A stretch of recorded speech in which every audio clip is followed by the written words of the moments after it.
Hello मेरे प्यारे students, मैं आपके लिए रीडिंग के रिगार्डिंग वीडियोस लेकर आई हूँ।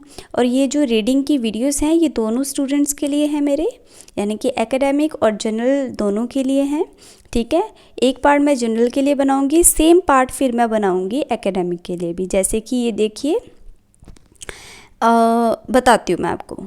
उससे पहले ना, अगर आपको वीडियो क्लियर नहीं आ रही है ना, तो आपने वो जो 3 डॉट बने होंगे वीडियो के ऊपर ही देखिए, वहाँ पे जाके वीडियो क्वालिटी को बढ़ा लीजिए। ठीक है, ताकि आपको वीडियो जो है वो क्लियर दिखे।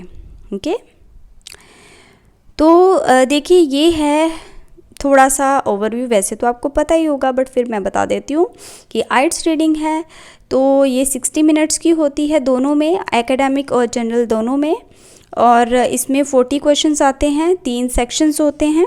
ठीक है, और हर सेक्शन में 13 से 14 क्वेश्चन बताए जाते हैं, मतलब पूछे जाते हैं आपसे। ओके, तो आउट ऑफ 40 आपको सारे ही अटेम्प्ट करने होते हैं क्वेश्चंस। ओके, तो अब देखिए कि मैंने 4 पार्ट्स बनाए हैं कि आपको मैं एक एक करके बताऊंगी कि कैसे, अगर इस टाइप के क्वेश्चंस हैं तो उनको कैसे सॉल्व करना है, कैसे क्वेश्चन ढूंढने हैं। सेकंड, जैसे ट्रू फॉल्स है, नॉट गिवन है, फिर मैं सेकंड वीडियो में वो बताऊंगी आपको कि वो कैसे करना है। तीसरी, फिल इन द ब्लैंक्स है, वो कैसे ढूंढने होते हैं, क्या ट्रिक्स होती हैं। चौथा है लिस्ट ऑफ हेडिंग्स। ठीक है, इसी टाइप के क्वेश्चंस जो होते हैं वो रीडिंग में पूछे जाते हैं। ठीक है, तो मैं आपको हर तरह के क्वेश्चंस को कैसे सॉल्व करते हैं वो मैं आपको स्टेप बाय स्टेप बताऊंगी। तो चलिए थोड़ा सा ना, ये शुरू करने से पहले हम लोग थोड़ा सा जनरल रीडिंग और एकेडमिक रीडिंग का ना देख लेते हैं बेसिक सा। ओके, अगर तो आपने ये वीडियो देखी हुई है ओके, तो आप स्किप कर सकते हो और आगे जा सकते हो। ठीक है, अगर नहीं देखी है तो इसको पूरा देख लें कि जनरल रीडिंग जो है वो शॉर्ट, उसमें जो पैसेजेस होते हैं, जैसे पहले 2 सेक्शन में जो पैसेजेस आएंगे वो शॉर्टर होंगे और ईजियर होंगे as compare to academic reading. Okay, और जो एकेडमिक रीडिंग होती है वहाँ पे लॉन्गर और टफर पैसेजेस आते हैं सारे के सारे। और जनरल रीडिंग में सिर्फ 3rd सेक्शन में जो पैसेज आएगा वही लॉन्ग होगा, जो पहले 2 सेक्शन में पैसेज आएंगे वो शॉर्टर होंगे, छोटे होंगे। ओके, और जनरल जो रीडिंग है उसका जो टेक्स्ट होता है वो एवरीडे लाइफ से उठाया होता है, जैसे कि job description, notices, advertisements, travelling, booklets, library guides, like इस तरह के जो टॉपिक्स होते हैं वो जब आपको मटेरियल मिल जाएगा ना, तो आपको खुद ही पता चल जाएगा। जब आप जनरल की बुक लोगे रीडिंग की तो आपको खुद पता चल जाएगा कौन कौन से टॉपिक्स आएंगे। ओके, तो और एकेडमिक रीडिंग में भी ऐसे ही बुक से, मैगज़ीन से, जर्नल, न्यूज़पेपर से टेक्स्ट उठाए होते हैं। ठीक है, वो जब आपके पास ऑब्वियसली मटेरियल होगा, राइट, तो वहाँ से आप तैयारी कर सकते हो। मार्केट से बुक्स मिल जाती हैं दोनों। ठीक है, मैं आपको सिर्फ ये बताऊंगी कि इस तरह के जो क्वेश्चंस हैं, जैसे मैंने 4 पार्ट्स बनाए हैं, इनको सोल्व कैसे करना है। ओके, मेरा एम यही है कि आप कोचिंग में इतने पैसे वेस्ट करते हो तो मैं आपको क्यों ना यहीं पर सब कुछ सिखा दूँ। ठीक है, कि कैसे कौन से क्वेश्चन कैसे सॉल्व करते हैं। मैं पार्ट बनाती जाऊंगी। 4 पार्ट्स मैंने बनाने हैं जनरल के और 4 ही पार्ट्स मैं बनाऊंगी एकेडमिक के। ओके, सेम यही 4 पार्ट्स रहेंगे। ठीक है, तो क्योंकि थोड़ा सा अलग होता है रीडिंग का मटेरियल, तो मैं फिर वैसे ही वीडियो भी बनाऊंगी। ओके, तो चलिए अब हम आगे शुरू करते हैं। तो देखिए, फिर से मैं कह रही हूँ, अगर आपको वीडियो क्लियर नहीं दिख रही है तो 3 डॉट बने हैं, वहाँ पे जाके वीडियो क्वालिटी बढ़ा लीजिए, क्योंकि अब हम अपनी क्लास शुरू करने वाले हैं। तो देखिए, ये जो है आपको write the correct letter A to F ऐसे करके एक पार्ट 1 में बना रही हूँ, क्योंकि 4 पार्ट्स हैं। तो पहला पार्ट देखिए कैसे करना है।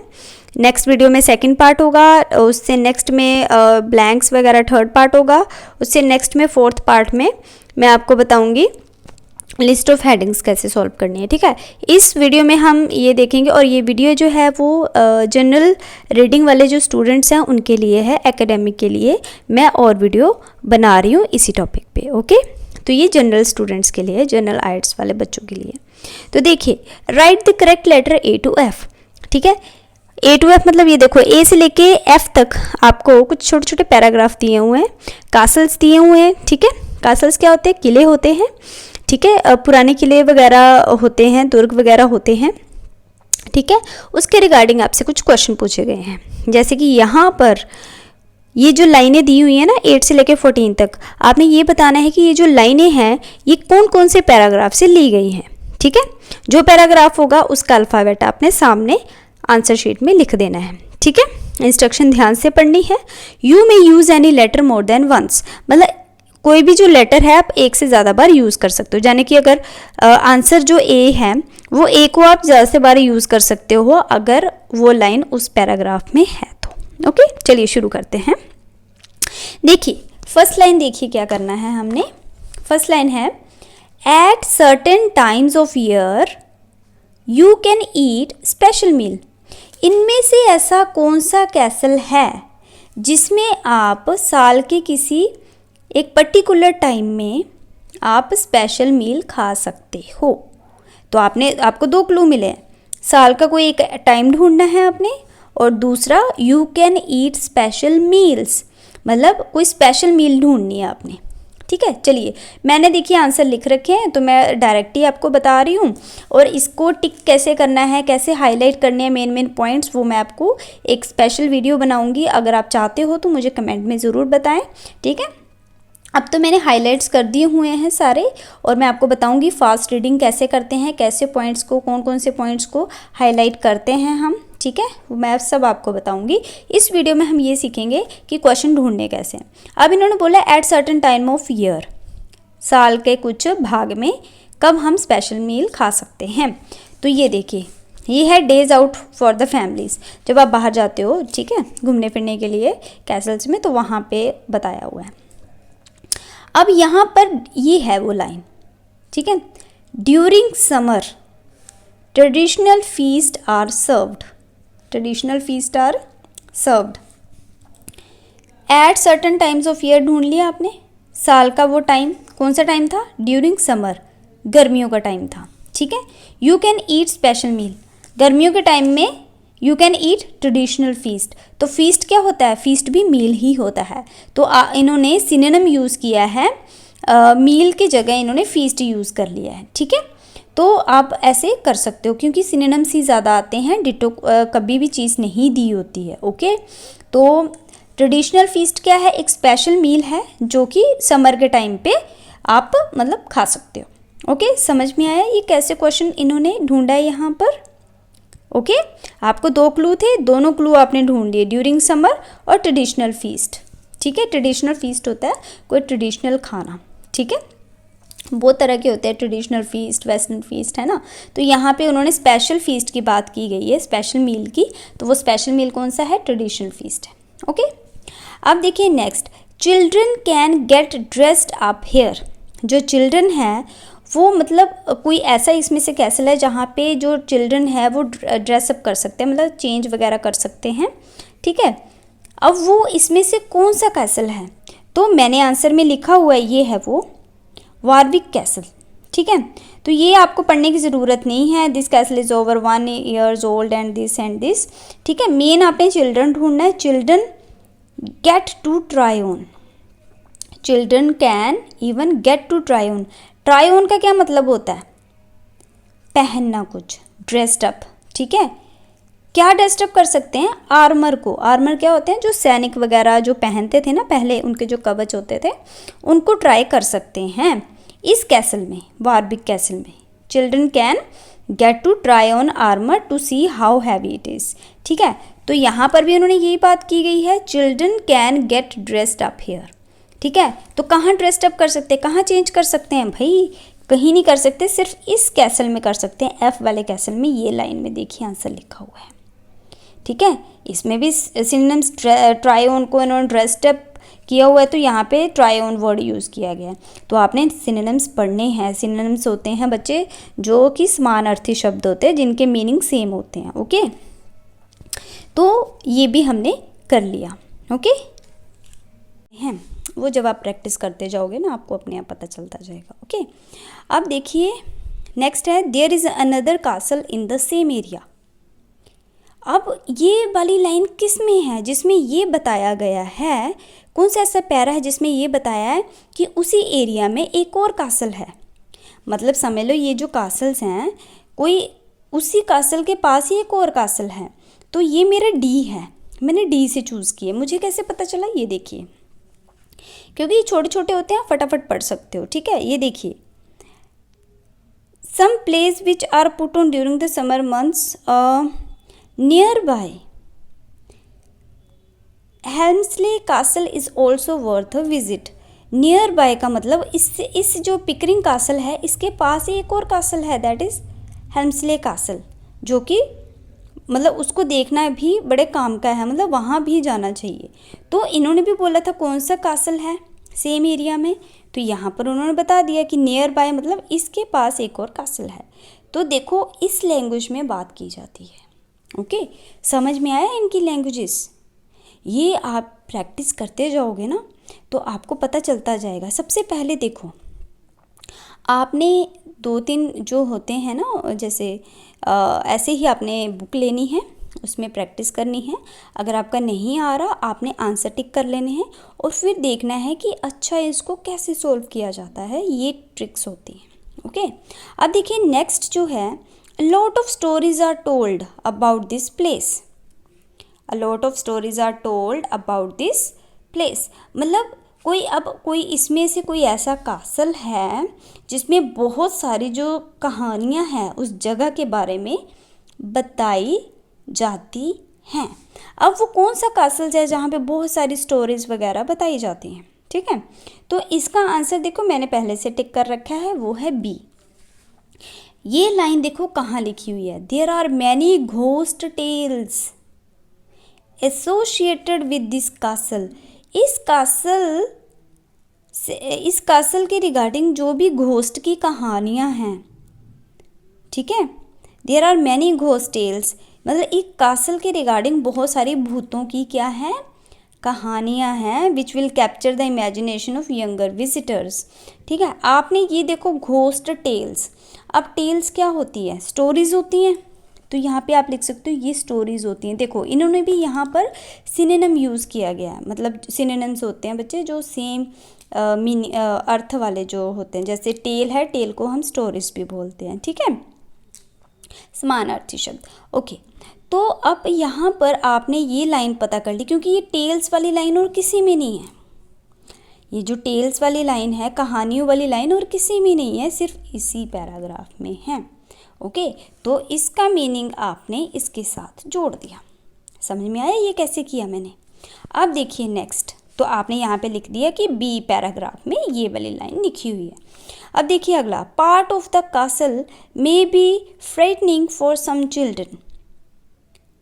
फ्राइटनिंग क्या होता है, ये होता है डरावना, डरावना, ठीक है।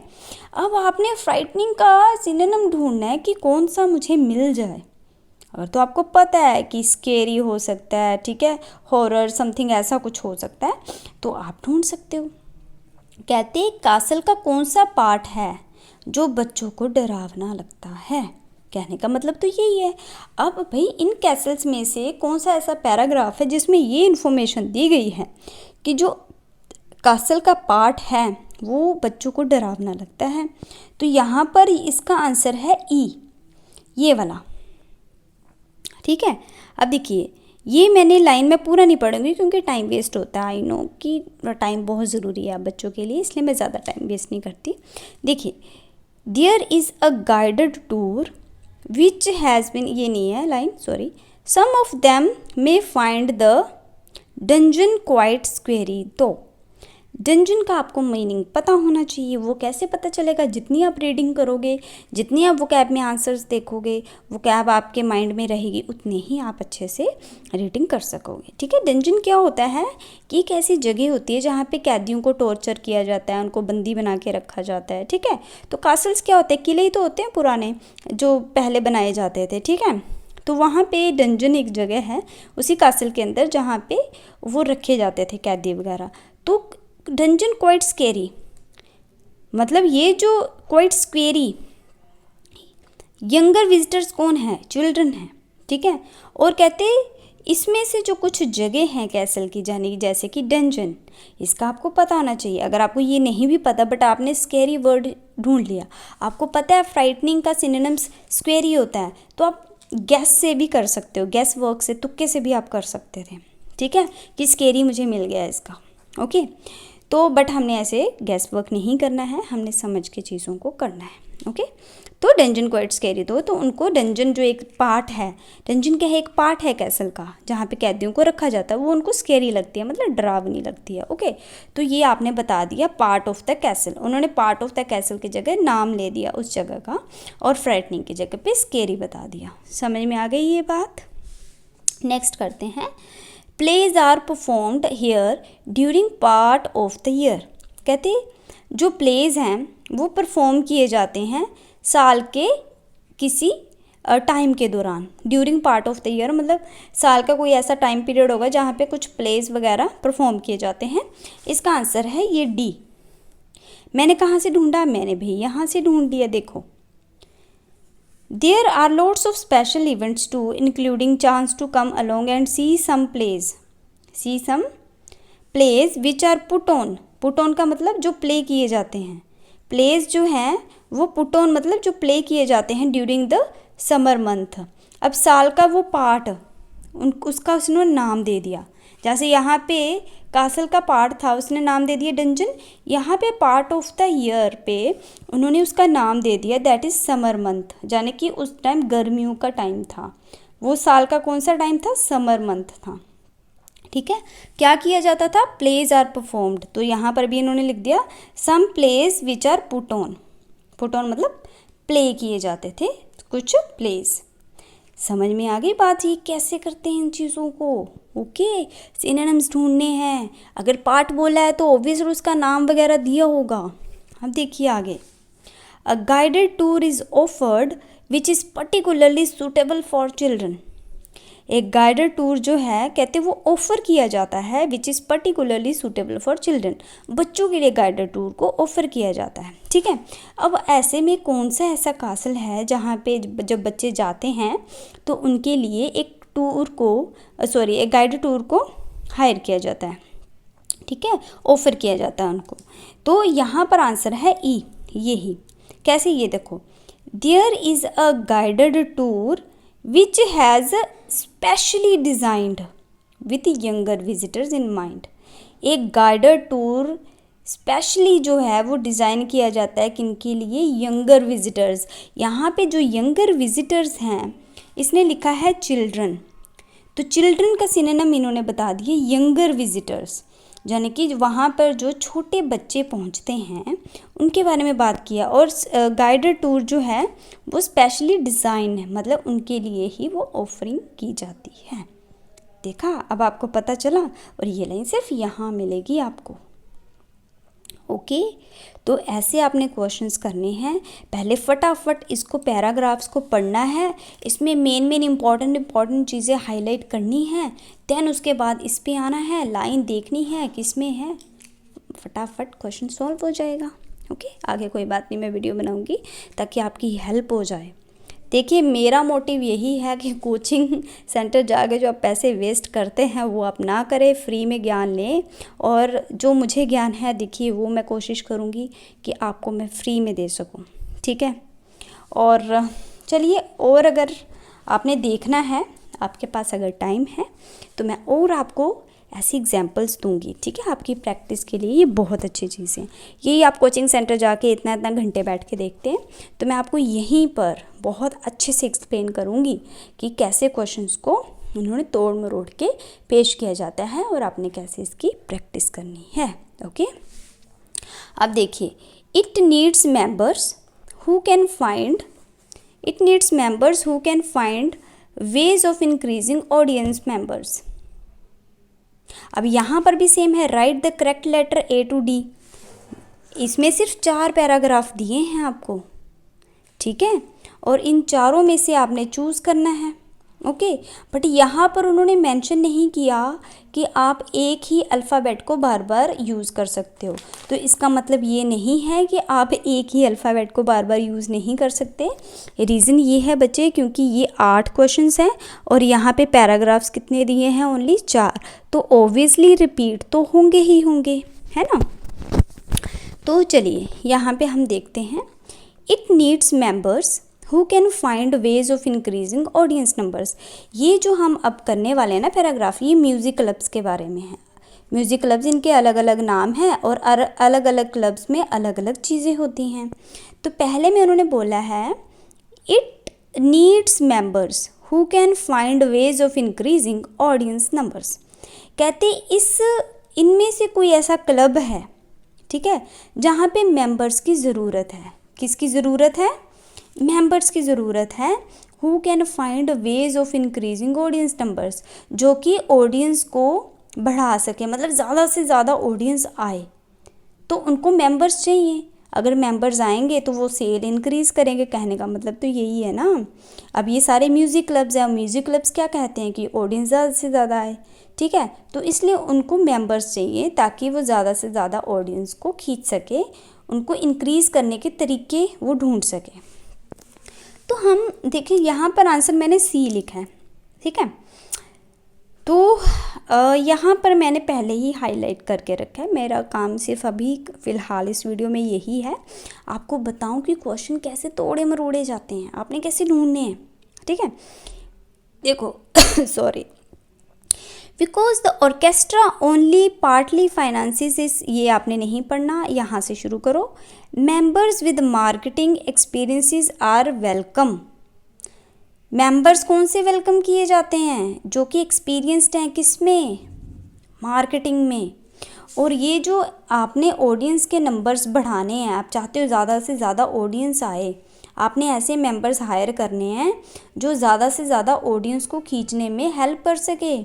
तो आपको कैसे मेंबर्स चाहिए होंगे? ऑब्वियसली जो मार्केटिंग एक्सपीरियंस हो। आपको बताइए ना, मार्केटिंग वाले बंदे क्या करते हैं? खींचते हैं ना चीज़ों को। वैसे ही members with marketing experiences are welcome in order to build sale. Sale, इसमें सेल कोई बेचने की बात नहीं हो रही है, वैसे बेचने की बात है म्यूज़िक को, बट ऑडियंस को खींचेंगे तो सेल ज़्यादा होगी। किस चीज़ की? टिकट्स वगैरह ज़्यादा बिकेंगी, राइट। तो देखो इन्होंने इनडायरेक्टली ऐसे आंसर दिया हुआ है। तो पहले तो आपने इस क्वेश्चन को समझना है।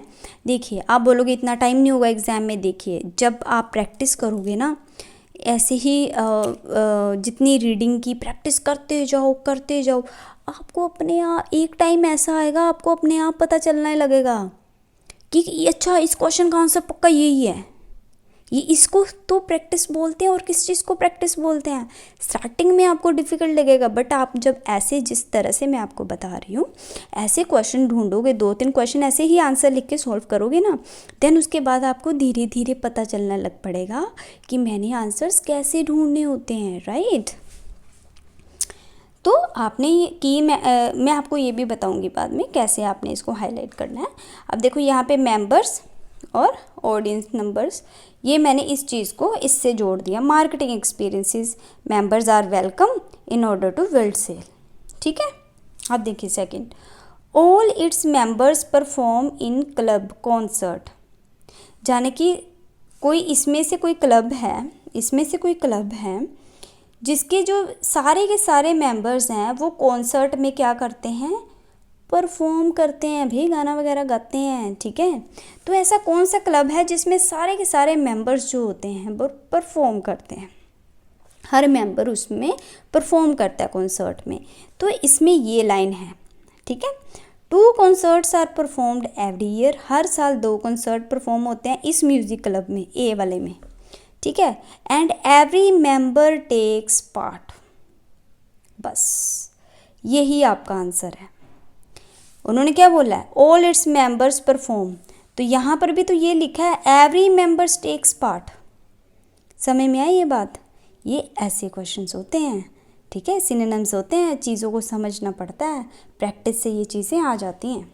अब देखिए, it distributes information about musical events to its members. इसमें बताया गया है कि जो उसके मेंबर्स हैं, इसमें जो क्लब हैं, क्लब के जो मेंबर्स हैं, उनको इन्फॉर्मेशन दी जाती है किसके बारे में? भी जो भी म्यूज़िकल इवेंट्स वगैरह होने हैं उसके बारे में इंफॉर्मेशन प्रोवाइड करवाई जाती है अपने मेंबर्स को। वो ऐसा कौन सा क्लब है भी जो अपने इवेंट्स के बारे में इंफॉर्मेशन देता है? वो है डी। कैसे? देखो, as a member you will receive monthly newsletter आपको मिलेगा, मंथली एज अ मेंबर, यानी कि मेंबर को ही क्या मिलेगा, न्यूज़लेटर। तो होगा क्या उसमें होगा डिस्क्राइबिंग योर वर्क, आपके काम के बारे में, कंटेनिंग डिटेल ऑफ कॉन्सर्ट, कौन सा कॉन्सर्ट कब हो रहा है उसकी detail, operas, other performance, locally nationally, मतलब जो भी आपकी परफॉर्मेंसेस कॉन्सर्ट्स हो रहे हैं, आपका जो काम है उसके regarding information as a member आपको रिसीव होगी न्यूज़लेटर में, जो भी मंथली न्यूज़लेटर होगा। तो इसमें भी तो यही बोला है कि it distribute information about the musical events to its members. जुड़ गया ना दोनों। आगे है it require its members to have reached a certain level as a performers. कहते हैं इसमें क्या बोला है उसने, it requires its members to have reached a certain level as performer. इसमें कोई म्यूज़िक क्लब है, ठीक है, जो कि चाहता है कि जो मेंबर्स का लेवल है उसका लेवल सेट किया हुआ है, जो भी परफॉर्म करेंगे उनका एक लेवल सेट किया हुआ है कि ये लेवल मेंबर्स का होना ही चाहिए अगर परफॉर्मेंस देनी है तो। इस लाइन का मतलब ये है, ठीक है। तो इसका जो आंसर है ये है ए में। देखो कैसे, मैं आपको बताती हूँ। Members must have reached at least an intermediate standard. Members must have reached, यहाँ पर क्या है, it requires its members to have reached, है ना same line, at least an intermediate standard at certain level. वो लेवल कौन सा है, इंटरमीडिएट स्टैंडर्ड, ठीक है। इस तरह के क्वेश्चंस आपको आएंगे, सेम डिट्टो कुछ नहीं होता। आगे देखो यहाँ पर, one of its aim is to introduce its members to music they may not be familiar with. Okay, कहते अब कौन सा ऐसा म्यूज़िक क्लब है जिसका एम है कि अपने मेंबर्स को म्यूज़िक के बारे में बताना, स्पेशली उस म्यूज़िक के बारे में बताना, they may not be familiar with. Familiar with मतलब जो उनको नहीं पता, उस म्यूज़िक के बारे में इंट्रोड्यूस करवाना। अब इसमें से कौन सा क्लब है जो अपने मेंबर्स को वो म्यूज़िक के बारे में बताता है जिसके बारे में उनको नहीं पता, ठीक है। तो ये देखो, नॉट फैमिलियर का सिनोनिम है यहाँ पे not so well known music. समझ में आया आपको? तो ये देखो, we meet monthly members homes during the evening, we have a buffet meal and listen to recordings of both. कहते हैं सुननी, लिसन टू रिकॉर्डिंग्स। मेंबर्स जो हैं वो कौन सी रिकॉर्डिंग सुनते हैं, वेल नोन म्यूज़िक तो सुनते ही सुनते हैं, as well as not so well known music भी वो सुनते हैं। तो समझ में आ गया, ये लाइन सिर्फ इसमें है, तो इन्होंने सिनोनिम्स यूज़ किया हुआ है और कुछ नहीं है। Okay, it helps children to develop their musical skills. अब इसमें से कौन सा भी ऐसा म्यूज़िक क्लब है जो चिल्ड्रन की हेल्प करता है, किस चीज़ में, उनकी म्यूज़िकल स्किल्स को डेवलप करने में, ठीक है। डेवलप मतलब और बढ़िया हो सके उनकी म्यूज़िकल स्किल्स। ऐसा कौन सा म्यूज़िकल क्लब है, तो वो है ये।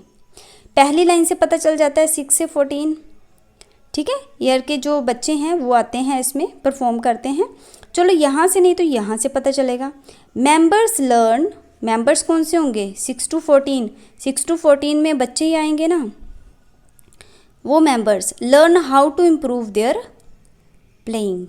तो यहाँ पर वो क्या सीखते हैं, how to improve their playing. यानी प्लेइंग क्या, म्यूज़िकल जो चीज़ें इंस्ट्रूमेंट्स है उसको प्ले करते होंगे ऑब्वियसली, तो वो यहाँ पे ये चीज़ें सीखते हैं, इम्प्रूव देयर प्लेइंग, यानी कि improve their musical skills, develop their musical skills. और चिल्ड्रन क्यों, क्योंकि 6 and 14 ईयर उन्होंने मेंशन की हुई है, तो ऑब्वियसली बच्चे ही हैं वो इस क्लब में मेंबर्स। ओके,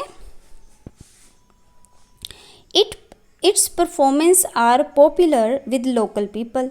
अब कौन सा ऐसा है जहाँ पे लोकल पीपल जो हैं उनमें जो उनकी परफॉर्मेंसेस है वो पॉपुलर हैं, तो यहाँ पे लिखा हुआ है ये वाला सी, ये वाला जो क्लब है, it perform wide range of music. बहुत वाइड रेंज ऑफ म्यूज़िक जो है वो परफॉर्म करता है to large audience from the area in the town. Town का ही कोई एरिया है यानी जुबली हॉल का, वहाँ की ऑडियंस को क्या करते हैं वो म्यूज़िक परफॉर्म करके उनको बताते हैं। और एप्रिशिएटिव ऑडियंस का क्या मतलब है, कौन सी appreciative audience? From the area in the towns Jubilee Hall. तो यहाँ पर ही उन्होंने इसका आंसर दे दिया हुआ है, ठीक है, locally. It helps people who are in financial need. इनमें से कौन सा क्लब है भाई जो उन लोगों की हेल्प करता है जिनको फाइनेंशियली पैसे की ज़रूरत है, मतलब सॉरी जिनको पैसे की ज़रूरत है, ठीक है, वो कौन सा क्लब है? तो वो है डी। कैसे? हम यहाँ पे पढ़ेंगे कि वो कैसे, ये देखो, is primarily fund raising group that organize a range of money making activities. ये जो क्लब है ये कुछ ऐसी एक्टिविटीज़ करता है जिससे फंड रेज हो, from the street collection to seeking sponsorship from local business.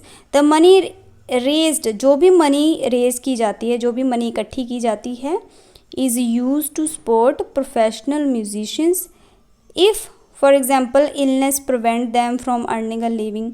Professional musicians की हेल्प की जाती है उस मनी से। कौन से? उन्होंने एग्जाम्पल भी दी है, ठीक है। Illness prevent them from earning a living, ठीक है, अगर बीमार वगैरह हो जाते हैं, उन फाइनेंशियली उनको ज़रूरत है, तो उस केस में उनकी ज़रूरत को पूरा करने के लिए ये मनी रेज की जाती है। तो यहाँ से आप ये ढूंढ सकते हो क्वेश्चन। ओके गाइस, तो मैंने आपको बता दिया है कि कैसे क्वेश्चन ढूंढने हैं जनरल वालों को। और अब नेक्स्ट वीडियो में हम ये वाला जो पार्ट है, ठीक है, ट्रू फॉल्स का, वो करेंगे, ठीक है। फर्स्ट पार्ट हमारा कवर हो गया, write the correct letter A to G कैसे करना है। सेकंड में आपको बताऊंगी ट्रू फॉल्स नॉट गिवन कैसे करने हैं, ओके। तो अगर पसंद आई है तो वीडियो को लाइक ज़रूर कीजिएगा, कंजूसी मत करना, और सब्सक्राइब भी कर लेना ताकि मेरी अगली वीडियोस जो हैं आपको मिलती जाएं। ओके, टाटा।